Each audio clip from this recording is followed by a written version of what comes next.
Hello guys, meeting after a long time. CAT 22 का जो slot 1 है उसका एनालिसिस क्वांट सेक्शन का मैं आपके लिए कर रहा हूँ।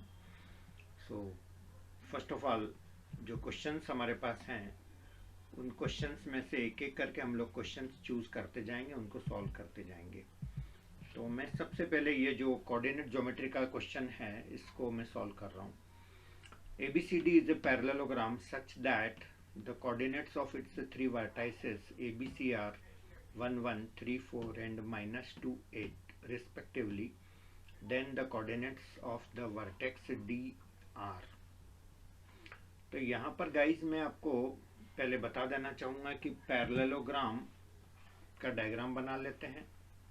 और पैरेललोग्राम की बहुत इंपॉर्टेंट एक प्रॉपर्टी होती है जो मैं आपको बता देता हूँ कि डायगोनल जो होते हैं पैरेललोग्राम के वो दोनों बाइसेक्ट करते हैं सेम पॉइंट पर। Both diagonal bisect at one common point.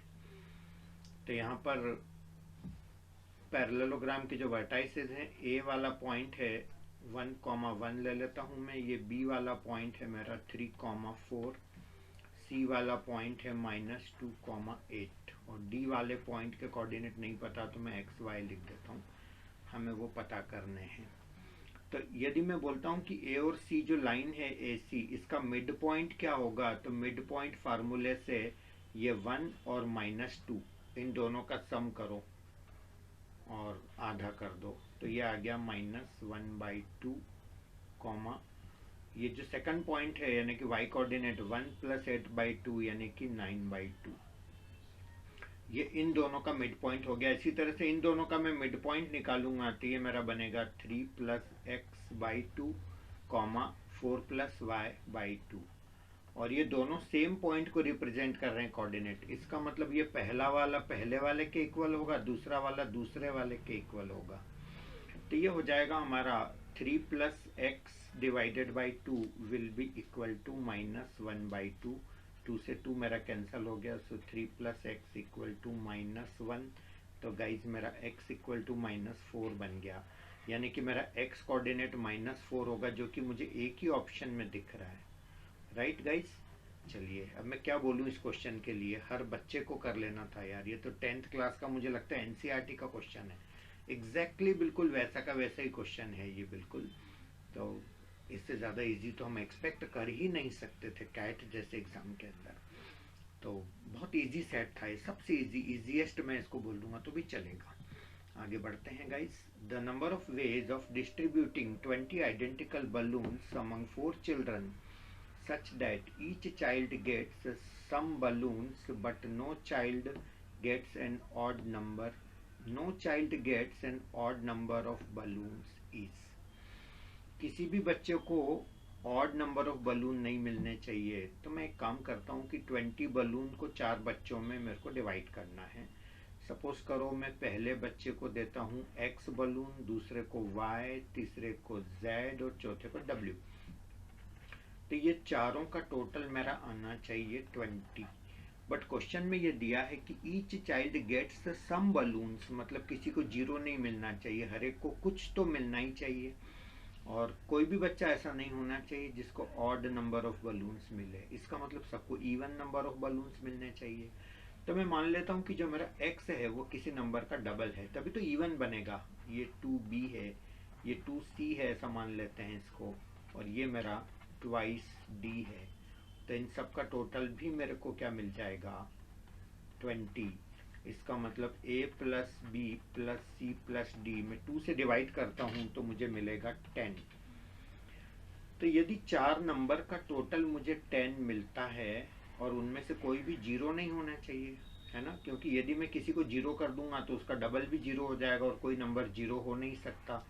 सभी बच्चों को कुछ तो बलून देना ही है। इसका मतलब मेरे को 10 को 4 में डिवाइड करना है इस तरह से कि किसी को भी 0 ना मिले। तो ये तो बहुत सिंपल सा क्वेश्चन हो गया जिसे हम परमुटेशन कॉम्बिनेशन में पार्टीशन रूल के नाम से जानते हैं। आई होप मेरी बात समझ आई होगी। तो पार्टीशन रूल का एक फार्मूला होता है n-1 c r-1। तो 10 - 1 c, 4 बच्चे हैं तो ये 4 - 1, तो फाइनली मेरे को मिला 9C3 यानी कि 9/3, 8/2 then 7/1. So 2 4s are 8, 3 3s are 9, 4 3s are 12, 7s are 84 should be the answer. ये मेरे नंबर ऑफ वेज आ जाएंगे। इसके बाद आते हैं गाइज हम अगले क्वेश्चन पर।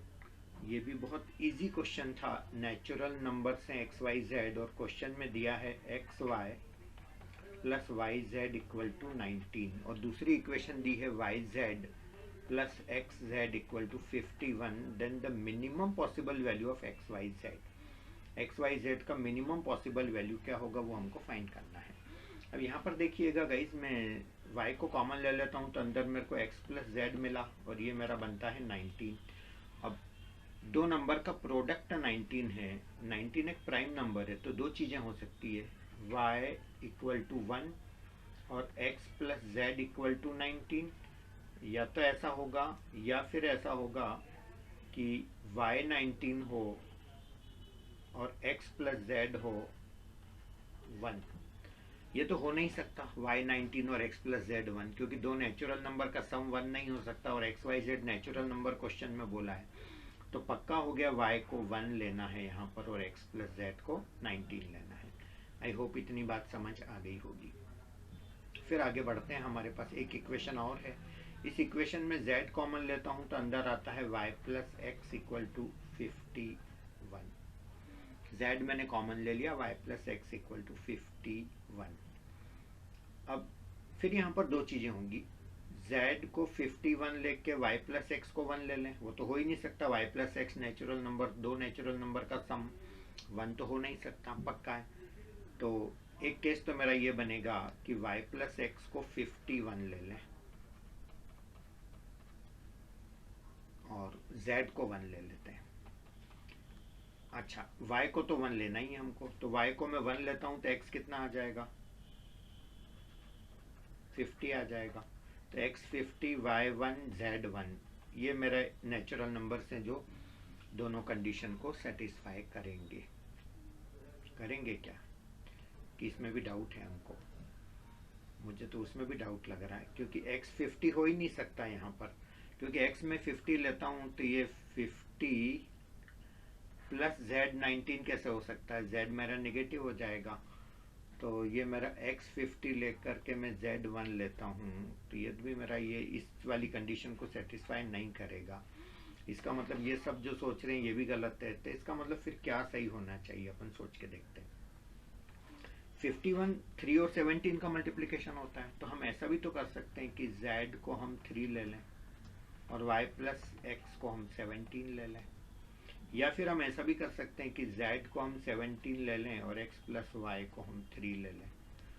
तो यदि y प्लस एक्स को मैं 17 लेता हूँ और y मेरा 1 डिसाइडेड है, तो इसका मतलब पक्का हो गया कि x मेरा 16 हो जाएगा, y मेरा 1 हो जाएगा।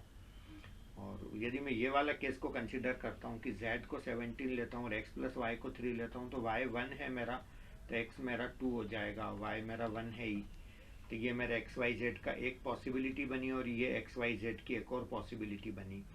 आपको क्या पूछा, minimum possible value of x y z, तो ये वाला केस में लेता हूँ तो 16, 3 और 1, तो प्रोडक्ट बनेगा एक्स वाई जेड का 48। और यदि मैं ये वाला केस लेता हूँ तो 17, 2 और 1, तो मेरा एक्स वाई जेड का वैल्यू बनेगा 34, और आपको मिनिमम पूछा है, so the answer should be 34। तो बहुत ही ईजी क्वेश्चन है, बनाया जा सकता था ये। Trains A and B start traveling at the same time towards each other with constant speeds from station X and Y, respectively. Train A reaches station Y in 10 minutes, while train B takes 9 minutes to reach station X after meeting train A. Then the total time taken in minutes by train B to travel from station Y to station X is. You will be surprise to know कि शायद एक या दो line में इसका answer आ जाता है। Suppose करो ये ट्रेन ए है, ये ट्रेन बी है, और ये स्टेशन एक्स है और ये स्टेशन वाई है।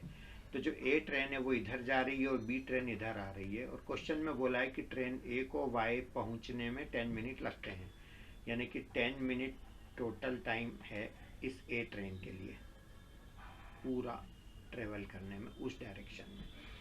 और उन्होंने बोला कि B takes 9 minute to reach station X after meeting train A. मतलब रास्ते में सपोज यहाँ कहीं ये दोनों ट्रेन मिली, उसके बाद बी वाली ट्रेन जो उधर जा रही है उसको 9 मिनट लगेंगे ये वाले स्टेशन तक आने में। Is that clear? तो पूछा क्या है कि ये पूरा टाइम कितना होगा यहाँ से यहाँ तक का। मैं मान लेता हूँ कि ये जो ट्रेन है बी, इसको यहाँ से यहाँ तक आने में टी टाइम लगता है, तो इस ट्रेन ए को भी यहाँ से यहाँ तक आने में टी ही टाइम लगेगा, क्योंकि दोनों ट्रेन इसी जगह तो मिली हैं। आई होप मेरी बात समझ आ रही होंगी, राइट? अब एक चीज समझ लो कि ये जो डिस्टेंस है पूरा एक्स से वाई तक का, यदि मैं डी मान लूं तो क्या मैं ऐसा बोल सकता हूं कि D upon distance upon time, 10 minute लग रहे हैं इस ट्रेन को, तो डी अपॉन 10 कहना ही से फर्स्ट ट्रेन की स्पीड हो गई, और डी अपॉन ये टाइम टी प्लस 9 लग रहा है, इसको टी टाइम यहाँ लग रहा 9 यहाँ लग रहा, तो डी अपॉन टी प्लस 9 ये मेरी दूसरी वाली ट्रेन की स्पीड हो गई। Is that clear? तो यदि ये पॉइंट कैपिटल एक्स है, ये वाई है, और इस पॉइंट को मैं जेड नाम दे दूं, तो कहना इससे ये मेरा जो एक्स से जेड वाला डिस्टेंस हो जाएगा वो हो जाएगा ये जो ट्रेन है जो यहाँ से यहाँ तक आई थी, distance equal to speed into time, time है मेरा टी, और ये ट्रेन यहाँ से यहाँ तक आई, तो ये जो मेरा डिस्टेंस है जेड वाई, ये मेरा हो जाएगा this speed into this time T, और ये जो टोटल डिस्टेंस है ये वाला प्लस ये वाला, यही तो मेरा डी है जो मैंने ले रखा है, x z plus z y, इसके बराबर हो जाएगा एक्स वाई के। Are you getting this thing? X z plus z y equal to x y. तो ये मेरा इससे मेरे को ये इक्वेशन मिली है, और इससे मेरा थ्रू आउट मेरा डी कैंसिल हो गया है। अब बचा ही कौन मेरा, टी की इक्वेशन बनी, टी अपॉन 10 प्लस t upon t plus 9 equal to 1। अब ये तो बोलिएगा ही मत कि इस इक्वेशन को हम कैसे सॉल्व करेंगे। क्वाड्रेटिक इक्वेशन बनती है तो बनने दें, कोई दिक्कत नहीं है, सॉल्व करके टी का वैल्यू आ जाएगा। टी का वैल्यू आता है मेरा 6, याद रखिएगा, और यदि टी 6 है तो 6 प्लस 9 15 मेरा टाइम हो जाएगा ये ट्रेन का। So that is my answer. Is that clear? आप चाहें तो थोड़ा बहुत ऑप्शंस की भी हेल्प ले सकते हैं। वो कैसे, मैं आपको बताता हूँ कि जब यहाँ से यहाँ तक ही 9 मिनट लग रहे हैं, तो यहाँ से यहाँ तक 9 से तो ज़्यादा ही लगेंगे मिनट, तो ये 6 तो आंसर किसी हालत में हो ही नहीं सकता, राइट? और ये 10 भी मुझे लगता है कि बहुत कम लग रहा है, 9 एक ही मिनट यहाँ पर लग रहा है, इसका मतलब यहाँ से यहाँ तक, तो मुझे लगता नहीं। तो ऑप्शन 15 और 12 में से कोई एक होना चाहिए। और यदि आप ऑप्शन से भी ट्राई करें तो आप इस चीज़ को ऐसे सोचें कि यदि 15 मिनट आंसर है, सपोज ए ऑप्शन, तो इसका मतलब यहाँ से यहाँ तक 15 मिनट लगते हैं, तो ये 9 है, तो बचे हुए यहाँ मिनट कितने लगेंगे, 6 लगेंगे। Is that clear? इसका मतलब ये हो रहा है कि भाई यदि मेरा टी 6 है, तो यदि मैं ये टी को यहाँ 6 ले लेता हूँ, तो इसका मतलब ये मेरा 10 में से 6 गई, तो ये मेरा 4 बचा, राइट? अब ये जो डिस्टेंस है, इस डिस्टेंस में ये ट्रेन का टाइम 6 और ये ट्रेन का टाइम 9, तो रेशो क्या आया, 2:3। देखो आप 3 से कट रहा है दोनों, और यहाँ भी रेशो क्या आ रहा है, 2 से कैंसिल हो गए, 2:3। तो रेशो टाइम का वही तो होगा इस वाले स्लॉट में और इस वाले डिस्टेंस के स्लॉट में। तो इस तरह से भी क्रॉस चेक ऑप्शन से कर सकते थे आप। आई होप मेरी बात समझ आ रही होगी, राइट? यदि मैं 12 वाला ऑप्शन लेता हूं तो मेरा यहाँ 3 आ जाएगा, तो ये 4:3 का रेशो बनेगा, लेकिन यहाँ 4:3 का रेशो मेरा नहीं बनेगा। आई होप मेरी बात आपको समझ आ रही होगी। यहाँ 3 लेता हूँ मैं, सपोज मैं 12 लेता हूँ, तो यहाँ 9 है, तो ये 3 हो जाएगा यहाँ पर, तो ये टी 3 है, तो 3 यदि मैं यहाँ लेता हूँ तो यहाँ 7 हो जाएगा, तो ये 3-9 का रेशो 1:3, और यहाँ 7:3, मतलब वो मैनेज नहीं हो पा रहा है। तो इस तरह से हम ऑप्शन से तो हेल्प ले ही सकते हैं, और मेथड से भी इसको हम कर सकते हैं। आई होप मेरी बात समझ आ गई होगी। This was easy one. The average of 3 integers is 13 when a natural number n is included. The average of these 4 integers remains an odd integer. The minimum possible value of n is. Guys, जैसे वो coordinate geometry का था ना question, एकदम easy वाला, बस ये बिल्कुल वैसा ही है, एकदम इजी वाला क्वेश्चन है। एक लाइन में आंसर बता दूंगा निकाल के। तीन इंटीजर का एवरेज 13 है, तो गाइज उनका टोटल कितना हो गया 39। कुछ बोलने की जरूरत ही नहीं इसमें, तो तीन इंटीजर है, एवरेज 13 है, तो टोटल उनका 39 हो गया। चौथा नेचुरल नंबर n इसमें मैं ऐड करता हूँ सपोज करो, तो चारों का जो एवरेज है मतलब इन चार से डिवाइड करना पड़ेगा, तो वो जो आंसर आता है मेरा एक ऑड इंटीजर आता है, ऑड नंबर आता है। तो क्वेश्चन क्या है, minimum possible value of n का वैल्यू मिनिमम क्या होगा। तो अपन ऑप्शन से चलें, ऑप्शन में भी सबसे छोटे वाले से चलते हैं। यदि मैं 1 रखता हूँ तो 39 + 1 40/4 ऑड आता है क्या, नहीं आता है, तो 1 ऑप्शन गया। 5 रख के देखें, 39 + 5 1 के बाद चलो बड़ा ऑप्शन ले लेते हैं 3, तो 39 + 3 42/4, 42 4 से डिविजिबल ही नहीं है, बात ही खत्म हो गई। अच्छा अब 4 लेके देखता हूँ, 39 + 4 43, 43 भी 4 से डिविजिबल नहीं है, बचा ही कौन सा ऑप्शन 5, तो 39 + 5 44/4 आ रहा ना, 11 odd number, so the answer is 5। तो गाइस ये आंसर हो गया मेरा 5। अब आप बताइए इससे जल्दी और इससे कम टाइम में और इससे इजी कोई क्वेश्चन बन ही नहीं सकता है।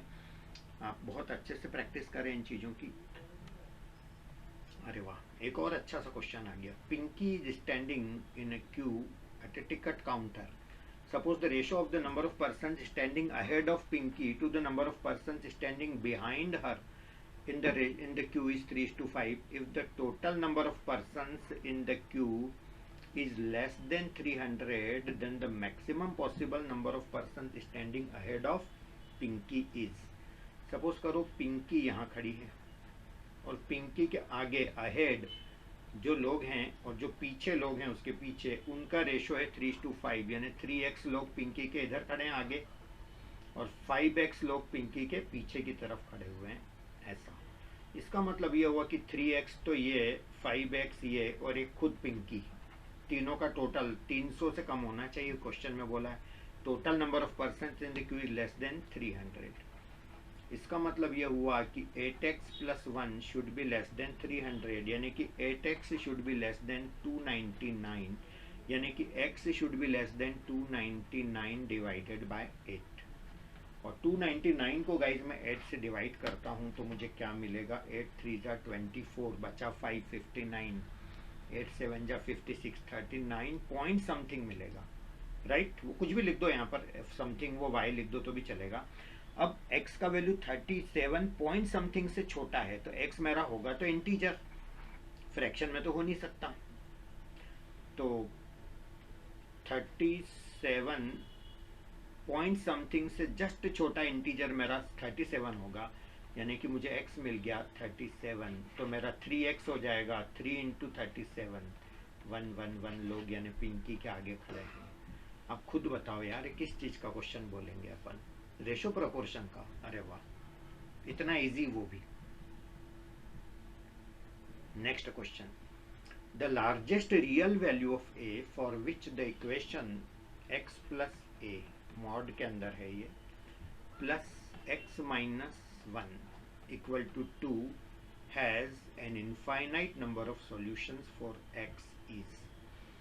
इनफाइनाइट नंबर ऑफ सॉल्यूशन का मतलब ये होता है कि x की जगह इनफाइनाइट नंबर, कितने ही सारे नंबर ऐसे मिल सकते हैं जो पुट करने पर हमको ये इक्वेशन सेटिस्फाई होती है। तो बताओ a का वैल्यू क्या होगा, largest real value of a का वैल्यू ज़्यादा से ज़्यादा कितना हो सकता है।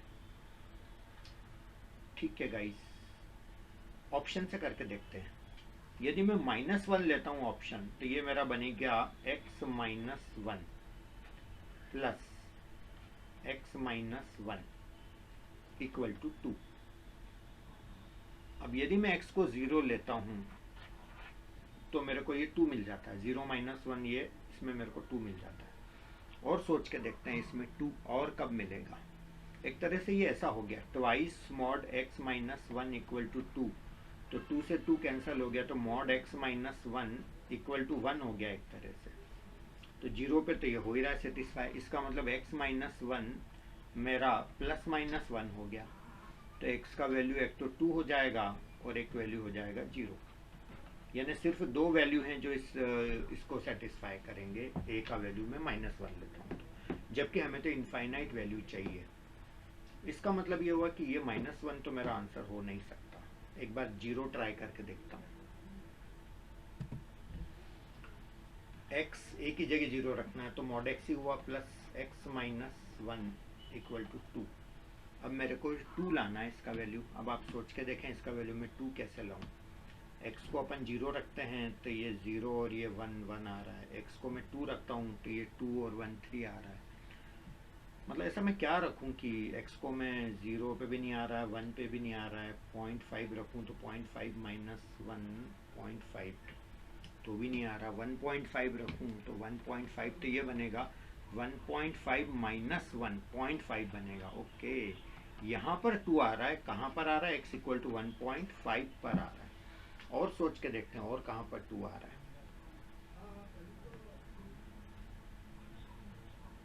नहीं आ रहा है। एक तरीका ये था जो मैं हिट एंड ट्रायल कर रहा था। एक प्रॉपर मेथड भी होता है, मैं आपको वो समझाता हूँ। पहले आंसर तक आई जाए, उसके बाद अपन बात करेंगे।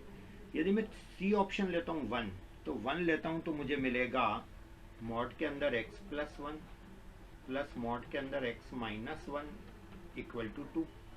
अब आप सोच के देखेंगे, यदि मैं x को 1 रखता हूँ तो मुझे यहाँ पे 0 मिल जाएगा और यहाँ पर 2 मिल जाएगा। और यदि मैं x को 0.5 रख के देखूँ तो ये मेरे को 1.5 दे देगा ये वैल्यू, और ये मेरे को 0.5 दे देगा। अगेन मेरे को 2 मिल जाएगा। और 1 और 0.5 के बीच का कोई वैल्यू लेता हूँ, सपोज मैं x का वैल्यू 0.6 लेता हूँ, तो ये मेरा 1.6 बन जाएगा और ये मेरा 0.4 बन के फिर 2 आ जाएगा। यदि मैं 1.7 लेता हूँ तो भी ये 1.7 बन जाएगा और ये 0.7 माइनस 1.3 ये फिर मेरा 2 बन जाएगा। ऐसे 0.7 1.7 2.73 ढेर सारे मैं वैल्यूज ऐसे ले सकता हूँ। आई होप मेरी बात आपको समझ में आई होगी, राइट।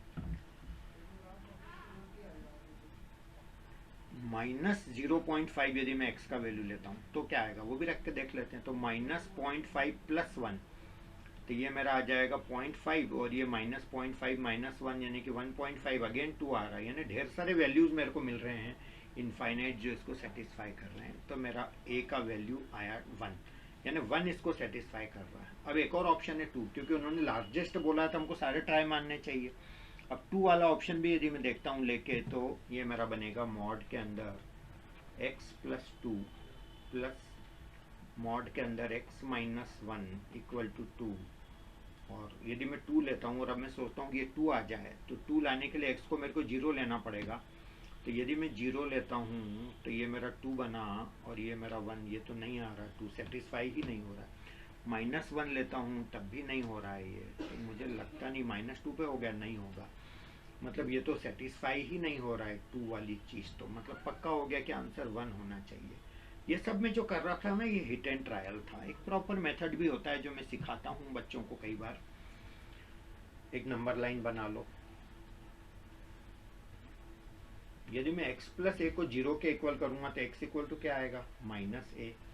यदि मैं x माइनस 1 को 0 करूंगा तो x इक्वल टू आएगा 1। मैं थोड़ी देर के लिए केस कंसिडर कर लेता हूँ कि जो माइनस ए है वो छोटा है 1 से, तो नंबर लाइन पे यहाँ मेरा माइनस ए आएगा और यहाँ पर मेरा 1 आएगा। ये मेरा इनफाइनाइट होगा, ये मेरा माइनस इनफाइनाइट होगा। नंबर लाइन पे मैंने इस चीज़ को प्लॉट कर लिया, राइट। अब मेरा जो ये जिससे मेरे को 1 आंसर मिला था वो कौन था, x माइनस 1। तो 1 के राइट में इसका वैल्यू x माइनस 1 ही रहेगा और 1 के लेफ्ट में उल्टा हो जाएगा 1 माइनस एक्स। ये मॉड के डेफिनेशन से होता है, राइट। इसी तरह से x प्लस ए, यानी कि इस जगह ये जो मेरा पॉइंट है ये इससे आया था x प्लस ए से, तो इसके राइट में x प्लस ए का वैल्यू x प्लस ए ही होगा और इसके लेफ्ट में हो जाएगा माइनस एक्स माइनस ए। तो अब अपन ये इक्वेशन सॉल्व करते हैं। यदि मैं ये रेंज लेता हूँ माइनस इन्फिनिटी से माइनस ए, तो 1 माइनस एक्स माइनस ए, इन दोनों का टोटल 2 आएगा। इसका मतलब ये हुआ कि ये x इसमें कैंसिल नहीं हो रहा है। इसका मतलब मैं x को अलग अलग लेऊंगा तो a के भी अलग अलग वैल्यू आएंगे, जबकि a का तो एक फिक्स वैल्यू हमको चाहिए, राइट। और x से अफेक्ट नहीं होना चाहिए a। इसका मतलब ये मुझे कोई आंसर नहीं देने वाला। ये लेता हूँ मैं, तो 1 minus x plus A equal to 2, right. तो यदि मैं इसको लेता हूँ तो यहाँ मेरा x कैंसिल हो रहा है, तो 1 प्लस ए इक्वल टू 2, तो मेरा a इक्वल टू आ गया 1। ठीक है गाइज, यहाँ भी वही चीज़ है, दोनों को प्लस करूँगा x कैंसिल नहीं होगा तो मुझे a मिलना नहीं है, तो तो इससे मुझे a इक्वल टू 1 मिला। और यदि आप माइनस a को 1 को छोटा लेंगे माइनस a से, तो इस तरह से भी आप करके देख लेना, आपको एक और आंसर मिल सकता है, मगर वो 1 से ज़्यादा नहीं मिलेगा, तो इसलिए आंसर मेरा 1 हो जाएगा। So this is the proper method way of solving the question. चलिए एक ट्रेपेजियम से रिलेटेड क्वेश्चन करते हैं। ट्रेपेजियम है ABCD।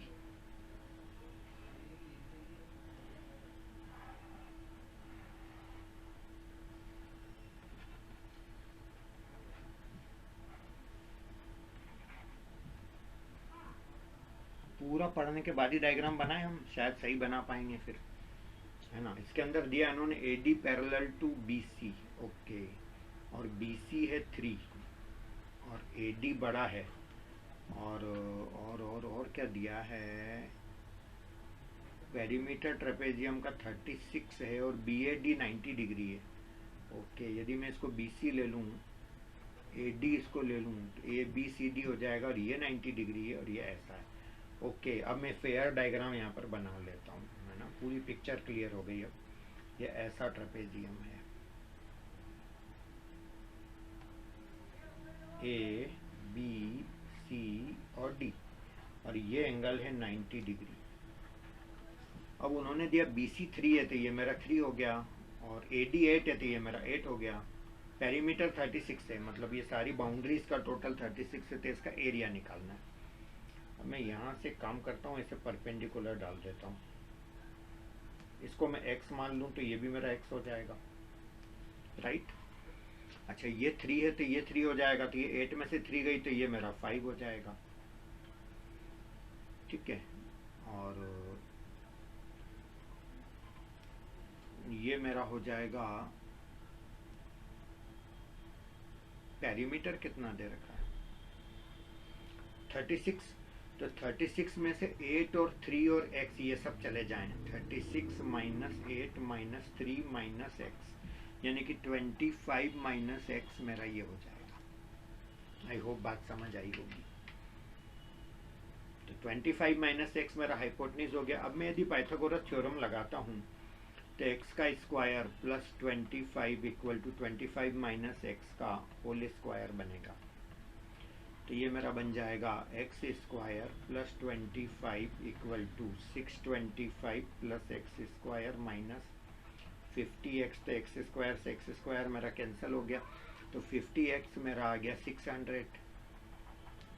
50x माइनस का इधर आया प्लस का हो गया, 25 इधर गया 600 हो गया, तो x मेरा आ गया 12, और x पता चल गया तो अब तो एरिया आ ही जाएगा। एरिया ऑफ ट्रेपेजियम होता है half sum of parallel sides, तो एक साइड 3 है और एक साइड 8 है, इंटू हाइट मेरी ये x है और हाइट आ गया मेरा 12, तो ये 2 से कटेगा तो ये 6 बना मेरा, और 8 और 3 11, 11 का 6 से मल्टीप्लाई करो, 66 इज द आंसर। क्या हो गया गाइस, कैसे क्वेश्चन आ रहे हैं, इससे इजी क्या करेंगे आप। मतलब ज्योमेट्री में तो एक से एक इतने वैरायटी, इतने क्वेश्चन, इतना लेवल, कई सारे डिफिकल्ट क्वेश्चन होते हैं, बट ये तो बहुत सिंपल स्कूल लेवल का क्वेश्चन था, इसे तो मैनेज करना ही था।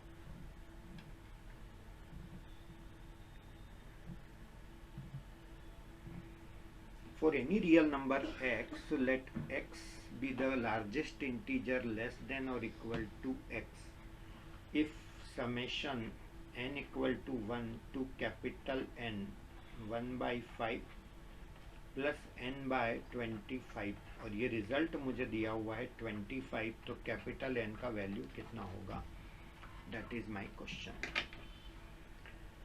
अब यहाँ पर अपन थोड़ा सा स्मार्ट वर्क कर लें, तो मैं इसको 5 लिख के 5 से ऊपर इंटू कर रहा हूँ तो नीचे भी करना पड़ेगा, तो ये मैं 5/25 लिख दूँ, चलेगा गाइस।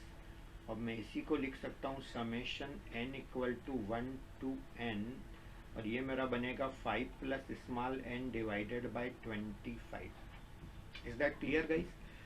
अब यदि मैं n को 1 रखता हूँ तो ये 6/25 होएगा, जो कि पॉइंट समथिंग है, 1 से छोटा है, तो इसका ग्रेटेस्ट इंटीजर फंक्शन वैल्यू 0 आएगा। तो मतलब n इक्वल टू 1 मुझे कुछ देने वाला नहीं है, n इक्वल टू 2 यदि मैं पुट करता हूँ तो भी मेरे को कुछ भी नहीं मिलने वाला है। तो कम से कम मैं n को क्या ले लूँ कि मुझे कुछ मिले, तो यदि मैं n को लेता हूँ 20, सोच के देखो, तो मेरे को आंसर मिलेगा 1। क्योंकि 20 + 5 25/25 1, और 1 का GIF value greatest integer function value 1 ही होगा।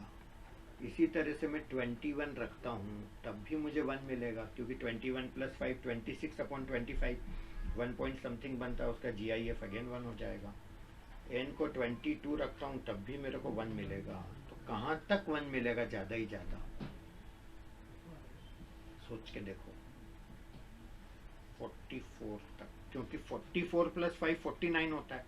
जैसे ही 50 हो गया तो फिर वो तो 2 बन जाएगा, तो 44 तक मेरे को 1 मिलेगा। अब एक बार अपन सोच के देख लेते हैं कि यदि मैं 44 तक जाता हूँ 20 से चालू करके, कितने 1 होंगे?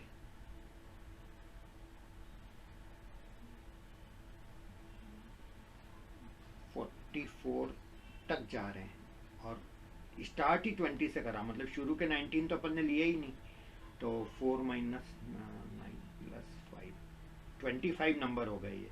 तो ये 1 1 1 25 टाइम्स आकर के क्या मिल जाएगा मुझे? 25 मिल जाएगा, यानी कि इस पूरे का आंसर 25 आ जाएगा यदि मैं कहाँ तक जाऊँ तो 44 तक।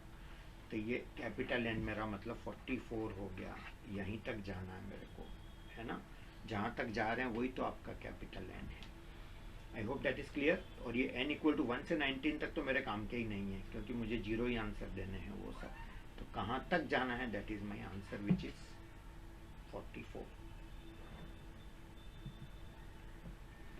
In a village, the ratio of number of males to female is 5:4. The ratio of number of literate male to literate female is 2:3. The ratio of the number of illiterate male to illiterate females is 4:3.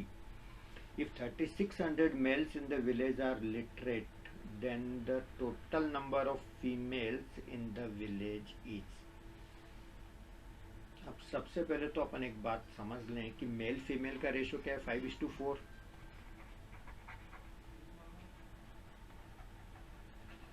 मैं मान लेता हूं mail है 5x, तो female हो गया 4x। The ratio of number of literate male to literate female 2:3।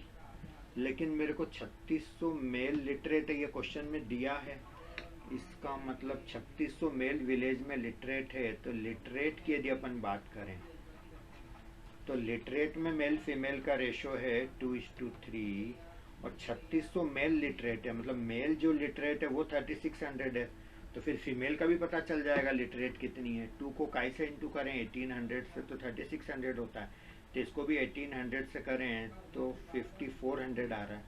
इसका मतलब ये तो टोटल हो गए मेल, उसमें लिटरेट इलिटरेट दोनों आ गए। और लिटरेट की बात करूं तो लिटरेट मेल है मेरे 3600, तो लिटरेट फीमेल है मेरी 5400। आई होप मेरी बात समझ आ रही होगी। तो मेरे मेल कितने बचे? इलिटरेट मेल 5x - 3600, और यहाँ आ जाएगा 4x - 5400। तो 5x - 3600 डिवाइडेड बाय 4x - 5400, ये जो मेरे इलिटरेट लोग हैं मेल फीमेल के, illiterate male to illiterate female का रेशो 4:3, यानी ये चीज़ मेरे को दे रखी 4:3 है। बस गाइस अब तो बड़े आसानी से आंसर आ जाएगा। देखो 4 4 क्रॉस मल्टीप्लाई कर लें तो ये मेरा बना 16x - 54 4 21600 इक्वल टू, ये मेरा बनेगा 3 5 15x - 36 का 3 से 108 10,800। तो ये मेरा ये इधर आएगा, ये इधर आ जाएगा, तो x इक्वल टू मेरा बनेगा 21,600, उधर जाएगा प्लस हो जाएगा 10,800, इसमें से कम करें तो 21,600 में से 10,800 गए तो क्या बनेगा गाइस? सॉल्व कर लीजिए।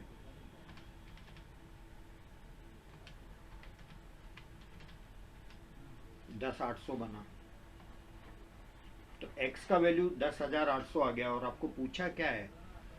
Total number of female in the village, तो फीमेल 4x है, तो इसका 4 गुना कर लीजिए, तो 4x बनेगा आपका 10,800 का 4 से मल्टीप्लाई कर लो तो मेरा बनेगा 43200।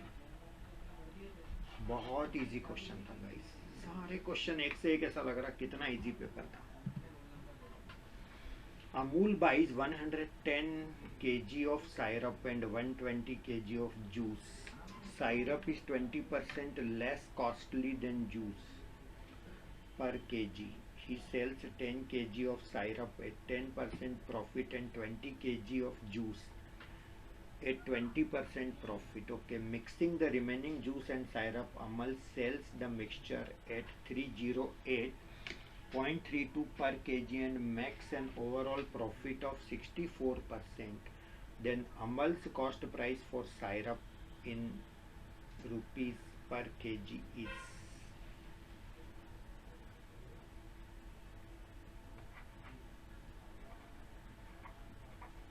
सायरप कितना बाई किया उसने 110 kg, जूस 120 kg है ना।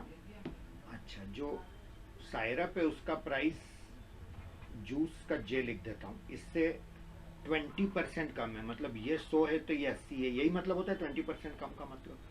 और ये आपने क्लासेस में बहुत अच्छे से सीखा है कि ये चीज़ इससे 20% कम है, मतलब ये चीज़ इससे 20% ज़्यादा है। सही बोल रहा हूँ क्या, नहीं गलत बोल रहा हूँ ना। ये इससे 20% कम है सायरप, तो जूस इससे 25% ज़्यादा है, राइट। तो यदि मैं सायरप का प्राइस x मान लूँ तो कहने से जूस का प्राइस 25% ज़्यादा होगा तो 1.25x होगा। तो यानी कि मेरे को सायरप खरीदने में लगा 110x रुपया और जूस खरीदने में लगा, इन दोनों को मल्टीप्लाई करूं तो 120 इंटू 1.25 150x रुपया, तो टोटल हो गया मेरा 260x रुपया। इतना मेरा टोटल कॉस्ट प्राइस आ गई सायरप और जूस की मिला के। आई होप मेरी बात समझ आई होगी। अब उसके बाद पैसा मुझे आ कितना रहा ये भी अपन कैलकुलेट कर लें। उसने 10 किलो सायरप बेचा, सायरप का रेट x, कितने परसेंट प्रॉफिट में 10%, मैंने 1.1 टाइम्स कर लेता हूँ, यानी कि इसको 10% बढ़ाना है प्लस। फिर उसने 20 किलो बेचा क्या, जूस, और जूस का रेट क्या था अपना 1.25, उसमें भी प्रॉफिट कितना हो रहा है 20%, तो 1.2 से इंटू कर लेता हूँ। तो एक तो मुझे ये मिला पैसा 10 किलो सायरप बेचने से, 20 किलो जूस बेचने से, प्लस फिर उन्होंने बोला है कि mixing the remaining juice and syrup, Amal sells the mixture at the rate 308.32 per KG.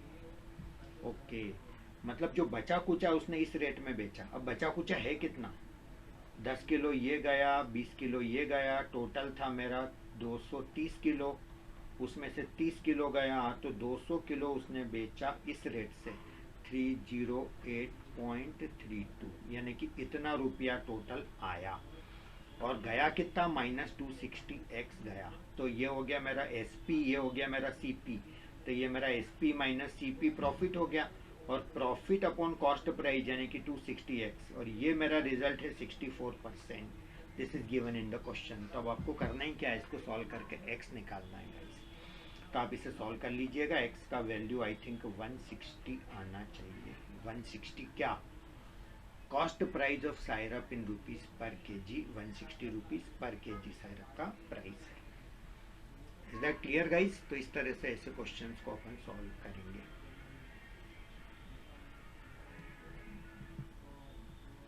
Late a and b be natural numbers.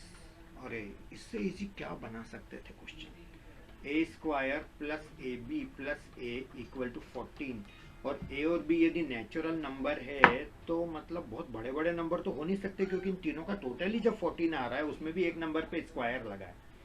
Upon try मार के देखते हैं ना, इसको थोड़ा सा ऐसा लिख लो, a square plus A b 14 आ रहा है। यदि मैं a को 1 लेता हूँ तो ये 1 और 1 2, तो उधर 12 बचेगा, तो 1 इंटू क्या करूँ कि 12 आ जाए, 1 प्लस 1 2 उधर गया तो 12, 1 इंटू 12, b को 12 यदि मैं ले लूँ तो ये सेकंड इक्वेशन मेरी सेटिस्फाई नहीं होगी, 12 का स्क्वायर ही 144 हो जाएगा, जबकि सेकंड इक्वेशन में b square plus B plus ए बी मेरे को 28 ही चाहिए। इसका मतलब मेरे को ये ए और बड़ा ट्राई मारता हूँ, ए को मैं 2 लेके देखता हूँ, तो 2 का स्क्वायर हो गया 4, 4 प्लस 2 6, 6 उधर गया तो 8। अब 8 लाने के लिए बी को 4 लेना पड़ेगा, तो ए को 2 और बी को 4 लेता हूँ, तो मेरी इक्वेशन दोनों सेटिस्फाई हो रही क्या, चेक कर लेते हैं। सेकंड इक्वेशन में बी को 4 रखूँगा, 4 का स्क्वायर 16 प्लस बी 4 20 प्लस 4 2 8 28, ओ माई गॉड बन गया है। तो तो A2 आ गया, B4 आ गया, तो आंसर 2A प्लस बी निकालना था, तो 2 इंटू 2 प्लस 4, तो यानी कि 2 2 ज़ा 4 प्लस 4 8 आ रहा मेरा आंसर। 2A प्लस बी, तो A 2 है तो 2A यानी 4 हो गया, प्लस B 4 है तो ये मेरा 8 आंसर हो गया। ये तो हो गया हल्का फुल्का हिट एंड ट्रायल। अब मैं आपको प्रॉपर मेथड से भी करके बता देता हूँ। A square plus A B plus A, ये तो है मेरा 14, बी स्क्वायर प्लस ए बी प्लस बी, ये है मेरा 28। अब मैं दोनों इक्वेशन को ऐड करूं तो मेरे को मिलेगा A square plus B square plus A B, और ए बी क्या हो जाएगा 2AB plus A plus B equal to 28 plus 14 हो गया मेरा 42। तो ये मेरा formula A square plus B square plus 2AB, यार बचपन से अभी तक देखते आ रहे हो, ए प्लस बी का whole square plus A plus B आ गया 42।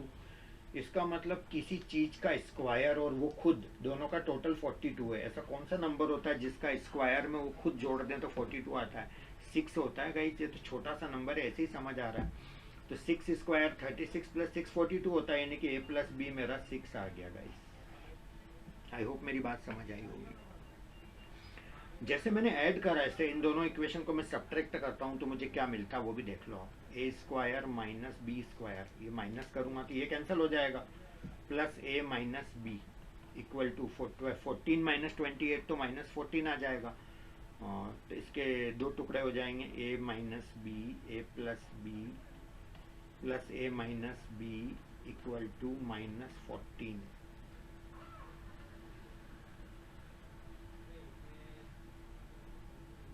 और a प्लस बी तो हमें पता चल ही चुका है 6, तो मैं 6 यहाँ रख देता हूँ। a माइनस बी कॉमन ले लेता हूँ, तो मेरे को क्या मिलेगा बता ही देता हूँ मैं आपको, जस्ट अ मिनट।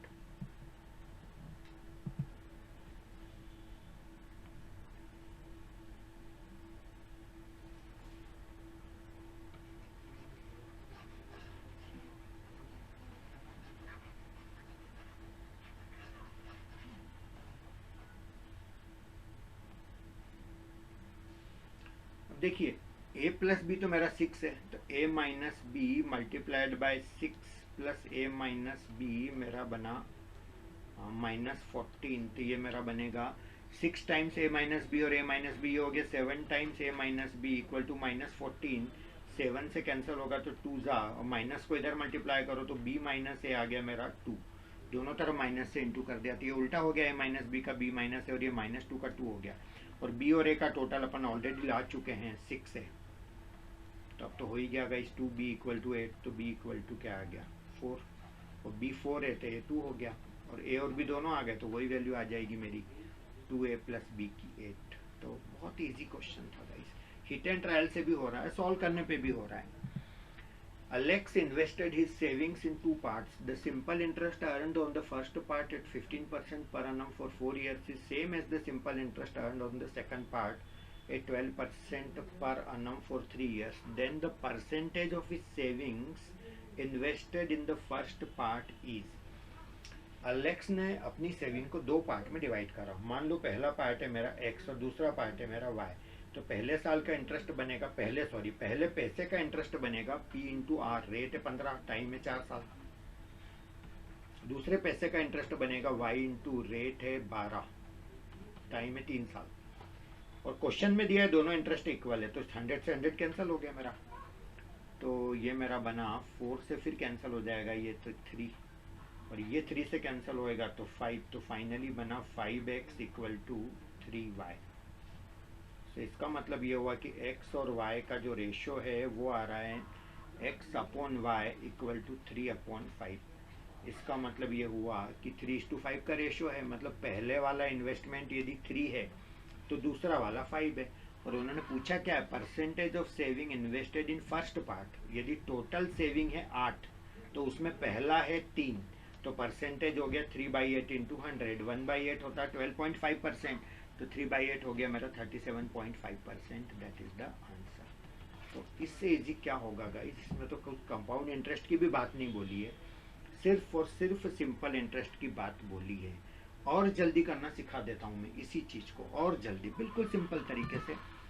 प्रिंसिपल को तो आप अलग रहने दो, रेट और टाइम को हमेशा मल्टीप्लाई कर लो तो भी चलेगा।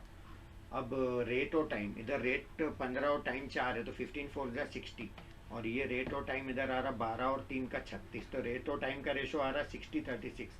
और जो इंटरेस्ट है वो इस पे भी डिपेंड करता है और इस पे भी डिपेंड करता है, लेकिन इंटरेस्ट का रेशो, इंटरेस्ट सेम है दोनों केस में, तो इंटरेस्ट का रेशो क्या हुआ 1:1। तो यदि ये 1:1 है और ये 60:36 है तो ये 36:60 इसका रेशो उल्टा होगा। और सिंप्लीफाई कर ले तो 12 से कटेगा तो 3:5, यानी कि पहले पार्ट का प्रिंसिपल 3 है तो टोटल 3 और 5 8 है, तो 3/8 आ गया। वही बात हुई 37.5%। 2 लाइन का आंसर है गाइस, 2 लाइन का। In a class of 100 students, 73 like coffee, 80 like tea, and 52 like lemonade. Okay, it may be possible that some students do not like any of these 3 drinks. Okay, then the difference between the maximum and minimum possible number of students who like all the 3 drinks is. ठीक है, इसका एक क्यों ना beautiful सा diagram बना लें पहले।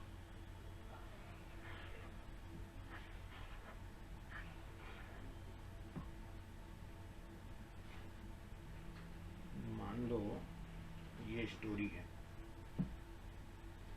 73 कॉफी वाले हैं और टी वाले हैं 80 और लेमनोड वाले हैं 52। बाहर कितने लोग हैं हमें नहीं पता, मतलब जो ये तीनों वाले नहीं हों। ये लिखा ना, it may be possible that some students do not like any of these drinks, then the difference between the maximum and minimum possible number of students who like all the 3 drinks is. all the 3 मतलब ये वाला part, इसको मैं A नाम दे देता हूँ, इसको B, इसको C, इसको D, E, F, और ये वाला पार्ट है मेरा G। यानी मुझे G का पता करना है, मैक्सिमम और मिनिमम। तो G का मैक्सिमम वैल्यू ऑफ G तो मेरे को बड़े आसानी से मिल रहा है और वो है मेरा 52। अब आपको लगेगा अचानक कहाँ से आ गया सर ये 52। आप यहाँ 80 रख के देखेंगे तो 80 यहाँ पॉसिबल ही नहीं, क्योंकि जब ये टोटल सर्कल ही 52 का है तो यहाँ 80 जी का वैल्यू हो ही नहीं सकता, 73 भी नहीं हो सकता। 52 ज़्यादा ही ज़्यादा जी हो सकता है, वो भी कब, जब ये E को 0 ले लो, F को 0 ले लो, C को 0 ले लो, तब मैं G को 52 ले सकता हूँ। That is manageable. तो मैक्सिमम में तो कोई लोड है ही नहीं, 53 में ले नहीं सकता यहाँ पर, क्योंकि ये है ही 52 टोटल ये सर्कल लेमनोड वाला। तो मैक्सिमम तो पता चल गया। The only problem here is to minimum. अब इस जी का वैल्यू कम से कम भी सोचें तो कितना होगा, ये बहुत बड़ा टास्क है। मैं थोड़ी देर के लिए मान लेता हूँ ये जो ए बी सी तीनों नंबर हैं, इन तीनों का टोटल है कैपिटल एक्स और डी ई एफ का टोटल है वाई, राइट। तो ये मेरा हो गया एक्स वाई, तो x तो हो गया ये तीनों का टोटल, y हो गया ये तीनों का टोटल, इसमें g ले लेता हूँ मैं ये जो तीनों वाले हैं, प्लस h ले लेता हूँ मैं ये जो बाहर वाले हैं जो कुछ भी लाइक नहीं करते। तो कहना ही से कि इन सब का टोटल वो होगा जितने बच्चे हैं टोटल मेरे 100। आई होप ये बात समझ आई होगी, इसमें कोई भी डाउट होना ही नहीं चाहिए किसी को। अब मेरा मैं ये लेता हूँ पूरा, ये पूरा सर्कल लेता हूँ 73 वाला, ये पूरा लेता हूँ, ये पूरा लेता हूँ। तो मैं ऐसा भी बोल सकता हूँ कि मेरा x एक बार आएगा और y 2 बार आएगा, क्योंकि ये d e f 2 बार आएंगे यदि मैं तीनों सर्कल लेऊँ तो। और ये g मेरा 3 बार आ जाएगा और इन तीनों का टोटल होगा मेरा 73, 80 और 52। तो 205 आ रहा मेरा ये टोटल। आई होप मेरी बात समझ आई होगी आपको, राइट। अब मेरे को g का वैल्यू निकालना है, वो भी मिनिमम से मिनिमम। तो कैसे करें, चलिए कुछ तो करते हैं, दिमाग लगाते हैं।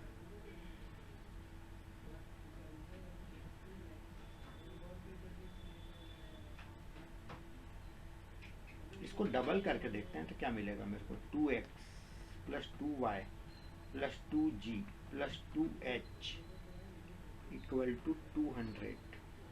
अब मैं ये माइनस करके देखता हूँ इस इक्वेशन में से इस इक्वेशन को, तो माइनस माइनस माइनस और यहाँ माइनस, तो ये मेरा कैंसिल हो गया, तो माइनस एक्स आएगा। अच्छा यहाँ भी माइनस लग जाएगा और 3g में से 2g गई तो g बचेगा और माइनस 2h आएगा और इक्वल टू आ जाएगा 5। तो इसका मतलब ये हुआ, अब मेरी इंक में बदल लेता हूँ क्योंकि फाइनल आंसर के आसपास शायद मैं पहुँच गया हूँ। ओके, अब देखो गाइस, ये जो मेरा g है, ये g इक्वल टू मेरा आ जाएगा 5 प्लस एक्स प्लस 2h, यानी g का वैल्यू 5 प्लस समथिंग है, और वो समथिंग यदि 0 भी हो जाए तो g 5 से कम तो आना ही आना है, आना नहीं है, मतलब मिनिमम वैल्यू g का क्या आ जाएगा 5। तो उन्होंने पूछा मैक्सिमम और मिनिमम का डिफरेंस, तो द डिफरेंस इज 47। तो थोड़ा सा क्वेश्चन ये अच्छा है, लेकिन वही बच्चा कर सकता है जिसने ये सब चीजें किसी अच्छे टीचर से सीखी हों, लाइक मी, है ना। कभी कभी अपनी भी तारीफ कर ही लेना चाहिए, और सच में भी मैं सिखाता हूँ बच्चों को इस तरह के क्वेश्चन में कैसे मैक्सिमम वैल्यू निकालना, कैसे मिनिमम वैल्यू निकालना। तो बड़े आराम से ये क्वेश्चन बनाया जा सकता है यदि आपने ऐसा किया हुआ है तो। For any natural number n, suppose the sum of the first n terms of an arithmetic progression n plus 2n square, s n दे रखा है sum n plus 2n square, ठीक है। If the nth term of the progression is divisible by 9, then the smallest possible value of n is okay। अच्छा, ये number 4, 8, 7, 9 कोई बहुत ज़्यादा भी नहीं है कि अपन नहीं निकाल सकते, मतलब अपन इजीली इस क्वेश्चन को मैनेज तो कर सकते हैं, है ना। ओके,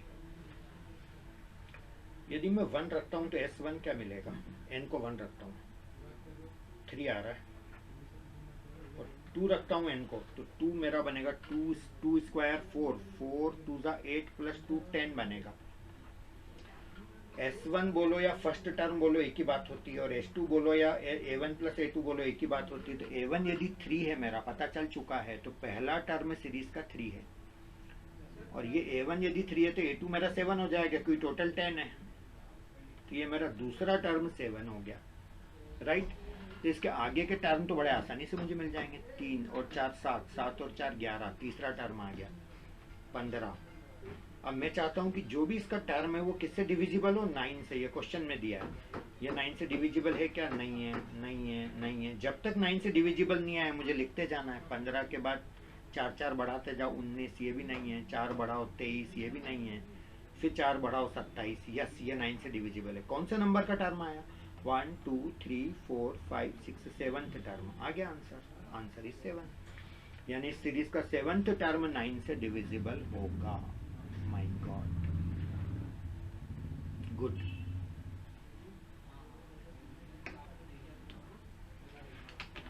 एक तरीका और बता ही देता हूँ, nth term equal to sum of n terms minus sum of n minus 1 terms, ऐसा भी कर सकते हो। तो जो nth टर्म है वो आ जाएगा Sn, यानी कि n प्लस 2n स्क्वायर।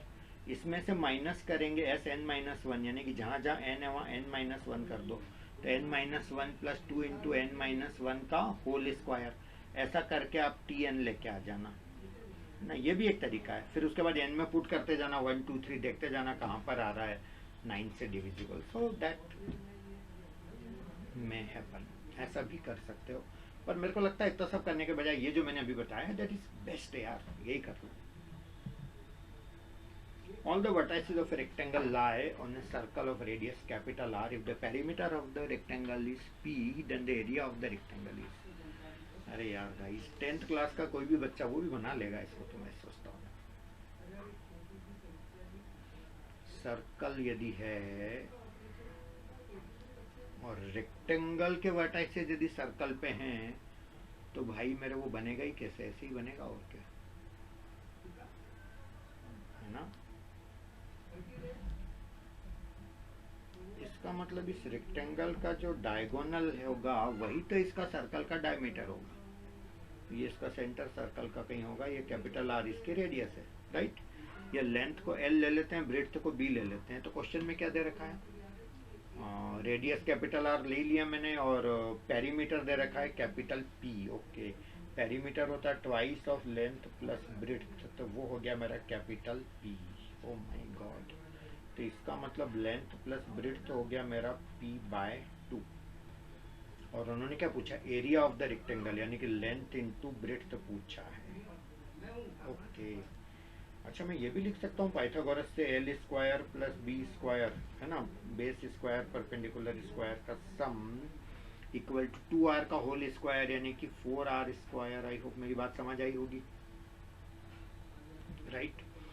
अच्छा, ये जो लिख रखा है l plus b p by two, यदि मैं इसका स्क्वायर करूँ l प्लस बी का, तो ये बनेगा l square plus B square plus twice l b equal to p square by 4, यानी कि मैंने इसकी स्क्वायरिंग कर दी दोनों तरफ की, और l square plus B square का वैल्यू मेरे पास है 4 capital R square plus 2LB equal to p square by 4। तो ये जो 4R स्क्वायर है यहाँ से हटा के इधर माइनस कर लो, ठीक है। अब मैं इस पूरे को 2 से डिवाइड कर दूं तो ये 2 यहाँ से हटेगा, यहाँ 8 आ जाएगा, यहाँ पर 2 आ जाएगा, तो ये P square by 8 minus R square, ये B option is my answer. So P square by 8 minus 2R square is the answer. इस तरह से बना सकते थे यार, ये तो बहुत इजी क्वेश्चन था। The average weight of students in a class increases by 600 gram when some new students join the class.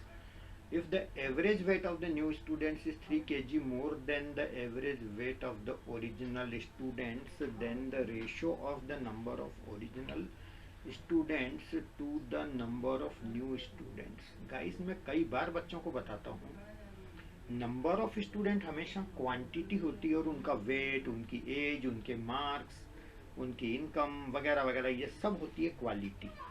इसी तरह जैसे अपन बोलते हैं नंबर ऑफ एम्प्लॉइज क्या है, क्वांटिटी है, और उन एम्प्लॉइज की सैलरी क्या है, क्वालिटी है। कॉस्ट क्या है, cost price, quantity. Profit percentage क्या है, क्वालिटी। प्रिंसिपल क्या है, क्वांटिटी। रेट ऑफ इंटरेस्ट क्या है, क्वालिटी। प्रिंसिपल क्या है, quantity, right. Rate of interest क्या है, क्वालिटी। ठीक इसी तरह से average weight of students in a class increases by 600 gram when some new students join the class. If the average weight of the new students is 3 kg more than the average weight of the original students, then the ratio of the number of original students to the number of new students. Okay. मान लीजिए जो original students हैं वो कितने हैं ये तो मुझे नहीं पता, पर उनका जो एवरेज वेट है वो है x, और जो नए बच्चे आए वो भी नहीं पता मुझे कितने हैं, पर उनका जो एवरेज वेट है, नए बच्चे जो आए वो दे रखा है 3 kg more than average weight, यानी कि ये x प्लस 3 kg है ना, तो 3000 कर देता हूँ, ग्राम में कन्वर्ट कर लिया। अब इन दोनों का जो एवरेज है, ये बच्चे ओल्ड हैं, ये बच्चे न्यू हैं, इन दोनों को मिलाकर के जो नया एवरेज आया वो एवरेज 600 ग्राम इंक्रीज हो गया पहले से, मतलब x के बजाय x प्लस 600 हो गया। तो ये दोनों की क्वांटिटी यानी कि नंबर ऑफ चिल्ड्रन का रेशियो क्या है, ओरिजिनल और नए का। तो गाइस ये तो सिंपल एलिगेशन का क्वेश्चन हो गया, ऐसे तो ढेर क्वेश्चन हम लोग करते हैं। तो इन दोनों का डिफरेंस आ जाएगा, x से x कैंसिल, तो ये डिफरेंस आ रहा मेरा 2400, और इन दोनों का डिफरेंस आ जाएगा मेरा 600, x तो कैंसिल हो गया, तो रेशियो आ गया मेरा 4:1, that is answer option D. तो गाइस कितना इजी क्वेश्चन था, बड़े आराम से बना सकते थे इसको।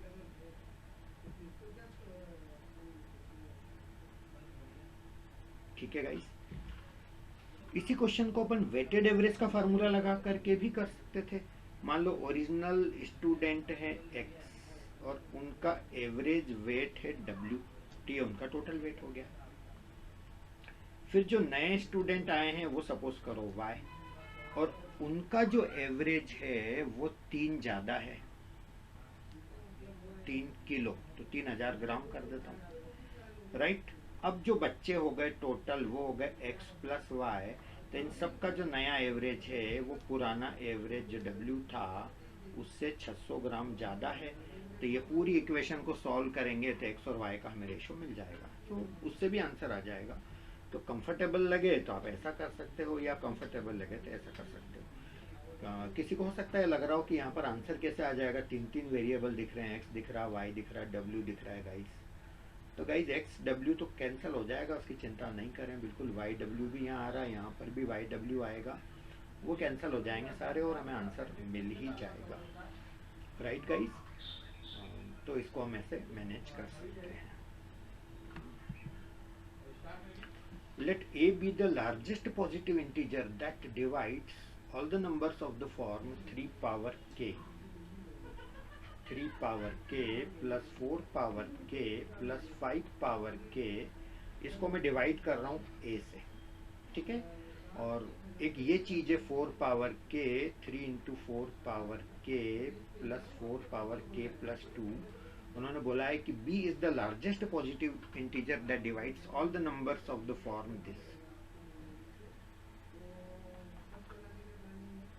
Where k is any positive integer. तो a प्लस b कितना होगा, दैट इज माई क्वेश्चन।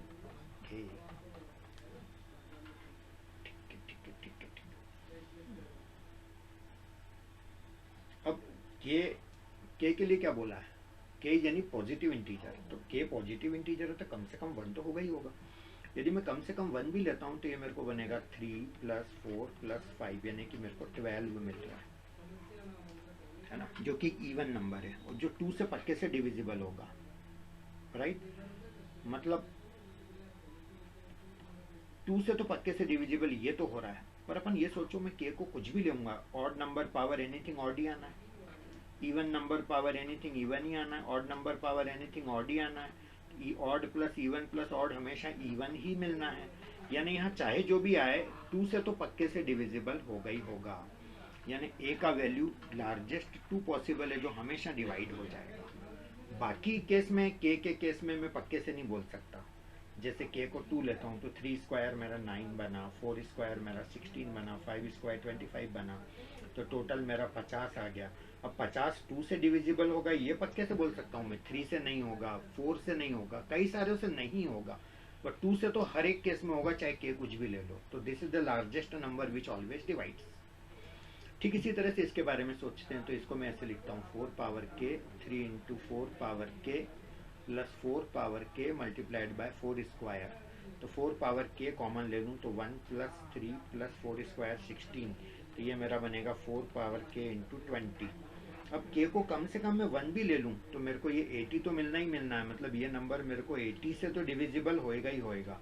तो b का वैल्यू आ गया 80 पक्का, तो मेरा आंसर a प्लस b चाहिए था, तो 2 प्लस 80, माई आंसर इज 82। तो हल्का सा थोड़ा सा दिमाग लगा करके थोड़ा सा, अब देखो कैट के एग्जाम में कुछ कह नहीं सकते कि आपको क्या पूछने वाले हैं, किस तरह का पूछने वाले हैं।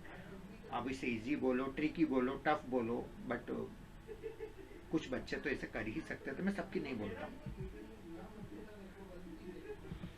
a का वैल्यू मेरा 0 less than equal to a less than equal to x less than equal to 100 ऐसा दिया है। मतलब इतना पक्का है कि x का वैल्यू a से तो बड़ा ही है या बराबर है, मतलब x का वैल्यू छोटा तो नहीं है इससे ऐसा। अब उन्होंने ये दे रखा है कि fx इक्वल टू मॉड के अंदर x minus a plus mod के अंदर x माइनस 100 प्लस मॉड के अंदर x minus a minus 50, then the maximum value of fx becomes 100 when a is equal to, मतलब एक क्या ले लें कि जो fx का वैल्यू है वो ज़्यादा से ज़्यादा 100 तक पहुंच जाए। तो गाइज ये जो मेरे को एक्सप्रेशन दे रखा है, यदि मैं ऑप्शन से चलूं तो मेरा काम फटाफट हो ही जाएगा। मैं 100 लेता हूँ सपोज a को, अब यदि मैं a को 100 लेता हूँ तो मैं x को क्या ले सकता हूँ, मुझे 100 लेना ही पड़ेगा, मेरे पास और कोई ऑप्शन ही नहीं है, क्योंकि x से a से कम ले नहीं सकता और 100 से ज़्यादा ले नहीं सकता। तो a 100 है तो पक्का x 100 होगा, और a और x को 100 दोनों ले लेता हूँ तो ये 0 बन जाएगा और ये भी 0 बन जाएगा, और यहाँ क्या बनेगा, x मेरा 100, a भी मेरा 100 है, तो 100 माइनस 100 है तो कैंसिल हो गया। फाइनली 50 इसका मेरे को आंसर मिला, और कोई लेने को है भी नहीं मेरे पास। यदि मैं a 100 लेता हूँ, यदि मैं सपोज करो 25 लेता हूँ, तो यदि मैं a 25 लेता हूँ, सपोज a को मैंने 25 लिया, तो मेरे पास x के तो बहुत सारे ऑप्शन है जिसमें से सबसे बड़ा मेरा 100, तो क्यों ना मैं सबसे बड़ा लेके देखूँ, क्योंकि सब जगह बीच में माइनस माइनस है, तो सबसे बड़ा लेऊंगा तभी तो मुझे पता चलेगा कि मैक्सिमम वैल्यू fx कितना आ सकता है। तो यदि मैं a को 20x को लेता हूँ 100 और a को 25, तो ये 75 बना, ये मेरा बनेगा 0 और ये मेरा बनेगा, x को लेता हूँ 100 तो 100 माइनस 25 माइनस 50, तो ये मेरा 25 बनेगा, तो ये मेरा 100 बन रहा है। जस्ट अ मिनट, a को ले रहे हैं अपन 25 बी ऑप्शन से, और x को ले रहे हैं अपन 100 से ज़्यादा ले नहीं सकते हैं। तो x को यदि 100 लेके a को 25 लेते हैं तो 100 माइनस a मेरा आ गया 25, फिर ये 100 माइनस 100, ये तो हो गया 0, और ये x मेरा 100 माइनस a मेरा 25 माइनस 50, तो 100 माइनस 25 माइनस 50, तो 100 माइनस 75, यानी कि ये 25 बचेगा, और ये मेरा 75 बच रहा है यहाँ पर। 100 माइनस 25, 75 और 25, ये मेरा टोटल रिजल्ट मेरे को 100 मिला। बट क्वेश्चन ये है कि maximum value of f x becomes 100 when a is equal to, लेकिन क्या ये गारंटी है कि ए को 25 लेने से ये ऑलवेज 100 मिलेगा? क्योंकि एक्स का वैल्यू मैं 26 भी तो ले सकता हूँ, क्योंकि इससे तो बड़ा ही ले रहा हूँ मैं, तो ये मैं 26 से भी लेता हूँ मैं एक्स का वैल्यू, या सपोज करो मैं 50 भी ले लेता हूँ, तो 50 माइनस 25, तो 25 मेरे को ये मिला। फिर ये मेरे को 50 माइनस 100, तो ये मेरे को मिल जाएगा 50, और ये मेरा हो जाएगा ए को 25, तो ये मेरा फिर 25 आया, तो ये मेरा 100 मेरे को टोटल मिला। ऐसे और भी वैल्यूज लेके आप देख सकते हैं। इसी तरह से यदि मैं 75 लेके देखता हूँ तो मुझे क्या मिलेगा? यदि मैं 75 लेता हूँ तो x मेरा 100 है, x 75 ले रहा हूँ, सॉरी, a मेरा 25 है, तो डिफरेंस आया 50, ये मेरा 25 बना, और यहाँ पर 75 माइनस ये भी 75 हो गया, तो ये मेरा 0 बना। तो गाइज ये तो 75 ही आ रहा है मेरे को, मतलब मेरे को 100 गारंटी से तो नहीं मिल रहा है यहाँ पर ऑलवेज, राइट गाइज? तो अच्छा मैं 0 लेके देखता हूँ, तो ये मेरे को क्या मिलेगा? किसको 0 ले रहे हैं अपन? ए का वैल्यू 0 ले रहे हैं, तो एक्स के भी बहुत सारे मेरे पास ऑप्शन है, 100 ले सकता हूँ मैं। तो ए को 0 लिया तो मेरा बनेगा 100 माइनस 0, तो ये 100 हो गया, और 100 माइनस 100, तो ये 0 हो गया, और ये चाहे जो भी आए मॉड है तो यानी 100 तो ये आना ही आना है, क्योंकि मैं ए को 0 लेता हूँ। तो ये तो मेरे को x को 100 लेता हूँ मैं, एक बार और इसको मैनेज करके लिख लेता हूँ मैं। F x equal to mod के अंदर x minus a plus mod के अंदर x माइनस 100 प्लस मॉड के अंदर x माइनस ए माइनस 50, और यदि मैं a को 0 लेता हूँ तो मैं x को 0 से ज़्यादा 100 तक कुछ भी ले सकता हूँ, तो मैं x को सपोज 100 लेता हूँ, तो मेरे को क्या मिलेगा? तो 100 माइनस 0 ये मेरा 100 हो गया, प्लस x को 100 लेता हूँ तो ये मेरा 0 हो गया, और x को मैंने यदि 100 लिया तो 100 माइनस 0, तो 100 माइनस 50, 50, 50 का मॉड 50, तो मेरे को 150 मिल तो गया। पर क्या ये गारंटी कि मुझे ऑलवेज ये मैक्सिमम वैल्यू 100 मिलेगा जब ये कितना हो? तो अपन एक काम करते हैं कि मैं और कोई वैल्यू लेके देखता हूँ। सपोज मैंने a को लिया 0 और x को मैंने लिया सपोज करो 50, तो ये तो मेरा बनेगा 50, और x को 50, तो ये मेरा फिर बन गया 50, 50 माइनस 0 माइनस 50, ये भी खत्म हो गया, तो ये मेरे को 100 मिल रहा है, यानी कि मेरे को 100 मिलेगा ही मिलेगा, ये गारंटी चाहिए। तो अब मैं और भी ट्राई करूं, तो मैं x का वैल्यू यदि 75 लेके देखता हूं, तो x मेरा 75 माइनस 0, तो ये मेरा 75 बना, ये मेरा 25 बना, इससे तो इतना 100 तो ये मिल ही गया मेरे को, है ना? ऐसे में कई सारे वैल्यूज लेके चेक कर सकता हूँ कि यदि मैं इसको 20 सपोज करो, मैं 30 ले लिया मैंने सपोज, तो a तो मैं 0 ले ही रहा हूँ, 30 लेता हूँ तो ये मेरा 30 बना, ये मेरा 70 बन गया, और x ये मेरा 100 तो बन ही गया, अगला मॉड है तो कुछ तो आना ही हो।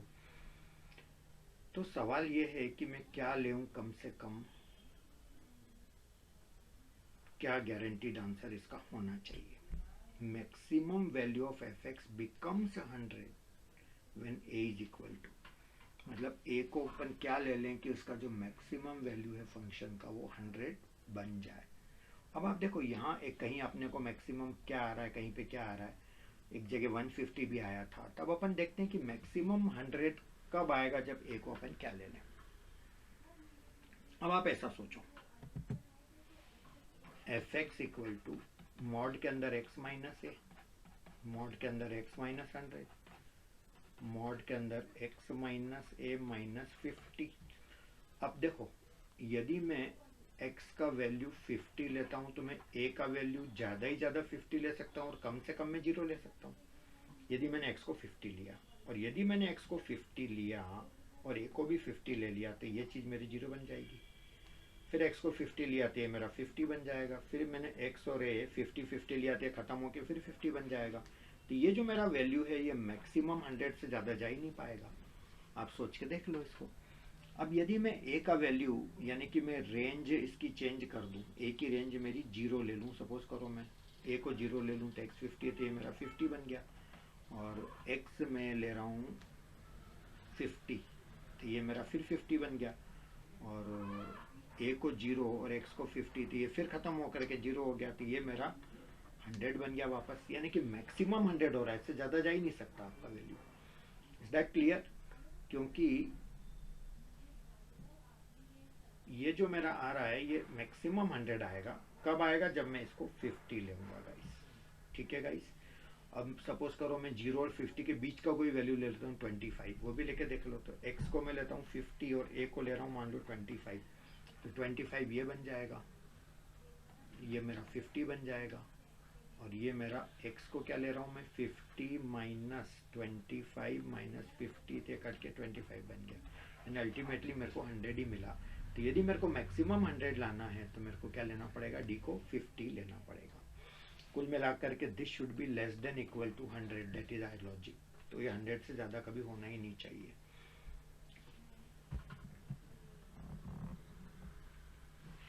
Ankita buys 4 kg cashews, 14 kg peanuts and 6 kg almonds when the cost of 7 kg cashews is the same as that of 30 kg peanuts or 9 kg almonds. She mixes all the 3 nuts and marks a price for the mixture in order to make a profit of 1752. She sells 4 kg of the mixture at this marked price and the remaining at 20% discount on the marked price, thus making a total profit of 744.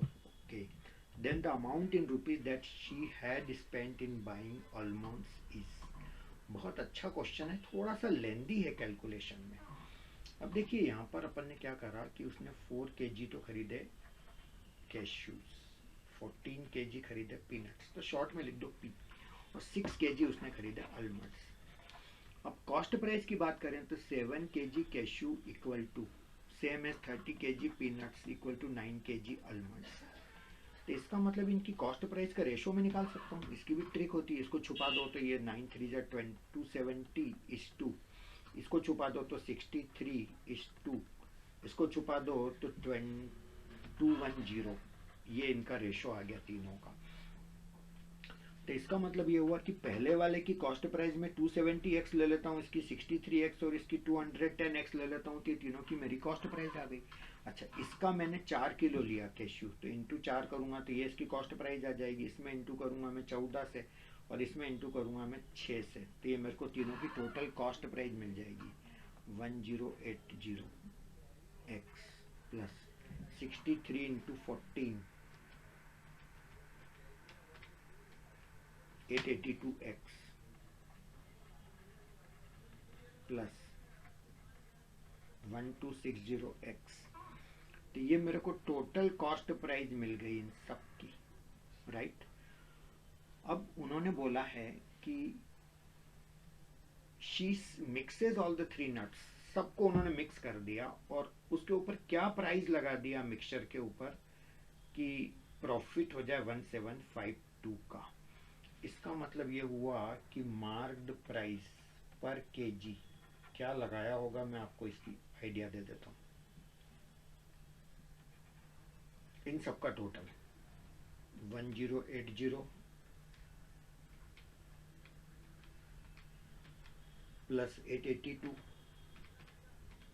Plus 1260, तो ये मेरा बनता है 3222x plus profit कमाना है 1752। इतना profit कमाना है, यानी इतना डिवाइडेड बाय टोटल वेट मेरा हो गया 14 4 18 और 24, यानी 24 से डिवाइड करेंगे तो ये पर केजी मेरा मार्क्ड प्राइस आ गया। Is that clear? अब उन्होंने बोला है कि जो उसने 4 kg मिक्सचर सेल करा, वो तो मार्क्ड प्राइस पे करा, तो 4 kg और पर kg मिला हमको इतना।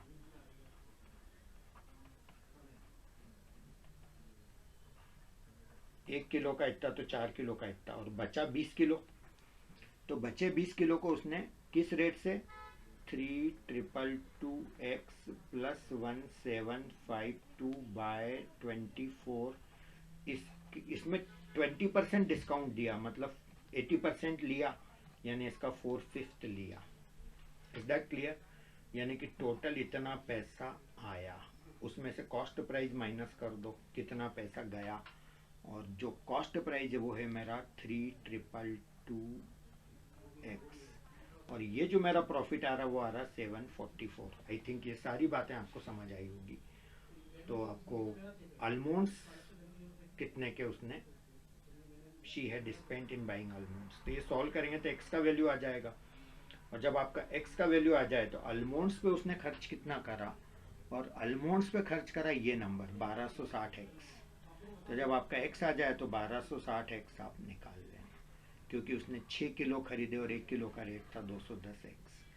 तो आई थिंक ये आना चाहिए 1680 आपका आंसर आएगा जब आप इसको सॉल्व करेंगे। तो आई होप मेरी बात आपको समझ आई होगी।